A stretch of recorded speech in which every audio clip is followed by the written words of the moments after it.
सूचना केवल हमारे विचार हैं, वित्तीय सलाह नहीं। निर्णय लेने से पहले खुद शोध करें।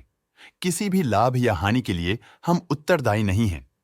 आज हम देख रहे हैं पर्ल ग्लोबल इंडस्ट्रीज लिमिटेड के 2024-25 Q3 की consolidated financial performance. Starting with the sales, पिछले क्वार्टर से सेल्स में -15% का डिक्रीज हुआ है, मगर कंपनी ने पिछले साल के मुकाबले 45% का सेल्स इंक्रीज रिपोर्ट किया। Expenses -16% quarter on quarter decrease हो गए हैं, जो साल भर के 46% के राइज के साथ अलाइन करता है। एक्सपेंसेस में डिक्रीज अच्छा है, लेकिन सेल्स में डिक्रीज निराशा की बात है। ऑपरेटिंग प्रॉफिट, जो पिछले साल के कंपैरिजन में 39.5% अप हुआ है, quarter on quarter around -5.5% decrease हुआ है। Operating profit margin OPM annual basis पे -0.5% से डिक्रीज हुआ है और पिछले क्वार्टर के कंपैरिजन में 1% से इंक्रीज हुआ है। एक्सेप्शनल आइटम्स को ऐड करके अदर इनकम पिछले क्वार्टर के कंपैरिजन में -31% गिर गई, बावजूद इसके ईयरली ग्रोथ 106% हुई है। इंटरेस्ट एक्सपेंसेस पिछले क्वार्टर से -2% डाउन हुआ, लेकिन ईयर ओवर ईयर इंक्रीज 38.5% हुआ है।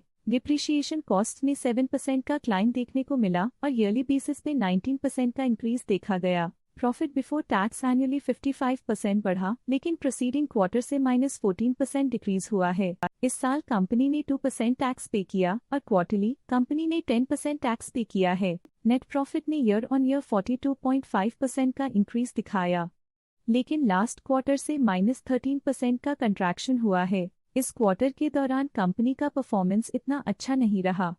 नेगेटिव नेट प्रॉफिट लॉसेस को इंडिकेट करता है। वहीं अगर एनुअल एनालिसिस की बात करें तो इस साल कंपनी का परफॉर्मेंस काफी अच्छा था। अर्निंग्स पर शेयर EPS में ईयरली -24.5% का डिक्रीज देखा गया, लेकिन क्वार्टरली में 3% की गिरावट भी नजर आई। इस क्वार्टर में कंपनी का EPS इतना अच्छा नहीं रहा। नेगेटिव प्रॉफिट कमजोर एफिशिएंसी को दिखाता है। पर्ल ग्लोबल इंडस्ट्रीज लिमिटेड के फाइनेंशियल स्नैपशॉट को रिव्यू करते हुए कुछ मुख्य ट्रेंड्स सामने आए हैं जो कंपनी की परफॉर्मेंस में रोशनी डालते हैं। दिसंबर 2021 से दिसंबर 2024 तक पर्ल ग्लोबल इंडस्ट्रीज लिमिटेड की फाइनेंशियल जर्नी में सबसे पहले बात करते हैं सेल्स की। इस साल सेल्स में 26% की वृद्धि हुई है और पिछले 4 सालों में 77.5% की वृद्धि हुई है, जो एक निरंतर अपवर्ड ट्रेंड को दर्शाता है। पिछले साल की गिरावट के बाद इस साल सेल्स फिर से बढ़ना शुरू हुई है, जो सफल रिकवरी स्ट्रैटेजी को दर्शाता है। अब बात करते हैं एक्सपेंसेस की। इस साल एक्सपेंसेस 29% बढ़े हैं और 4 सालों में 75.5% का इजाफा हुआ है। इस साल हालांकि एक्सपेंसेस सेल्स से थोड़ा ज्यादा बढ़े हैं, मगर ग्रोथ रेट्स का करीब होना स्टेडी ऑपरेशनल कॉस्ट को दर्शाता है। इस साल ऑपरेटिंग प्रॉफिट -4% कम हुआ, लेकिन पिछले 4 सालों में 109.5% का इजाफा हुआ है। इस साल ऑपरेटिंग प्रॉफिट में कमी आई है, लेकिन पिछले 2 साल की वृद्धि रेजिलियंस को दर्शाता है, जो एक अस्थायी मार्केट को संकेत करता है।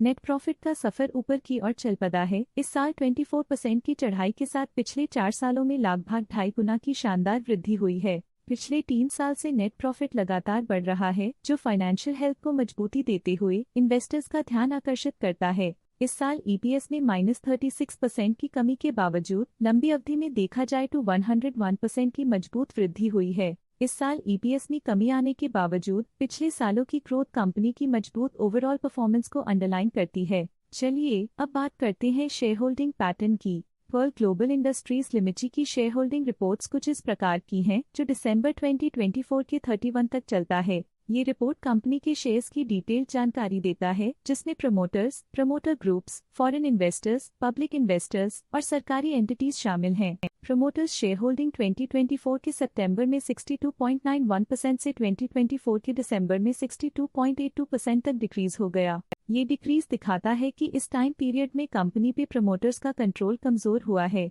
पब्लिक हेल्थ शेयर्स का परसेंटेज 2024 के सितंबर में 23.21% से 2024 के दिसंबर में 20.75% तक डिक्रीज हो गया। इस डिक्रीज से साफ है कि इस टाइम पीरियड में कंपनी में पब्लिक का हिस्सा डिक्रीज हुआ है। जब कंपनी के शेयर्स का अधिकतम हिस्सा प्रमोटर्स, FII, DII या गवर्नमेंट के पास होता है, तब ये माना जाता है कि कंपनी मजबूत हाथों में है, जो स्थिरता और मजबूत समर्थन को दर्शाता है और इस मार्केट की स्थिरता बनी रहती है। DII डोमेस्टिक इंस्टीट्यूशनल इन्वेस्टर्स ने अपना शेयर होल्डिंग सितंबर 2024 में 9.31% से दिसंबर 2024 में 11.23% तक इंक्रीज किया। ये बताता है कि डोमेस्टिक इंस्टीट्यूशंस ने कंपनी में अपना इंटरेस्ट 1.92% तक इंक्रीज किया है। FII फॉरेन इंस्टीट्यूशनल इन्वेस्टर्स ने अपना शेयर होल्डिंग सितंबर 2024 में 4.57% से दिसंबर 2024 में 5.2% तक इंक्रीज किया। ये बताता है कि फॉरेन इंस्टीट्यूशंस ने कंपनी में अपना इंटरेस्ट 0.63% तक इंक्रीज किया है। ये था कंपनी का करंट शेयर होल्डिंग पैटर्न। आज के लिए फाइनेंशियल सेक्टर में इतना ही। देखने के लिए धन्यवाद। स्टॉक लेटेस्ट न्यूज अपडेट के लिए चैनल को सब्सक्राइब करें और वीडियो को लाइक एंड शेयर करें।